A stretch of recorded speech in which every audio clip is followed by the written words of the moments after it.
वो खालिक कॉपी नहीं करता, नो, वो खालिक बड़ा खालिक है, वो कॉपी नहीं करता, उसकी हर शय नई होती है और जब भी पैदा करता है नया ही पैदा करता है। कभी 2-3 याने इकट्ठे भी पैदा हो जान ना, फिर भी उनकी अपनी इंडिविजुअलिटी अलग अलग ही होगी। 100 शक्लां मिलन, 100 सब कुछ मिले, लेकिन फिर भी उसकी यूनिकनेस खत्म नहीं होगी। और रुखा दी कतार लगी होवे फिर भी एक रुख दूजे तो मुख्तलिफ होवेगा, दरियावां दी कतार लगी होवे फिर भी एक दरिया दूजे तो फर्क होवेगा।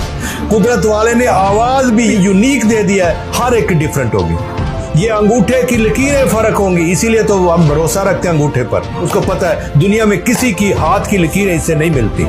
वाह कुदरत वाले तेरे बनाने पे सदके, सदके तेरे बनाने वाले पे, क्या बात है, की डिफरेंस की यूनिकनेस है, क्या कमाल है। अभी बाकी तस्वीरें तो अलग है, ये ज़ाहिर चेहरा तो अलग है सच्ची, लेकिन सिर्फ मैं वॉइस की बात कर रहा हूँ और ये अंगूठे के लकीरों की, ये हाथ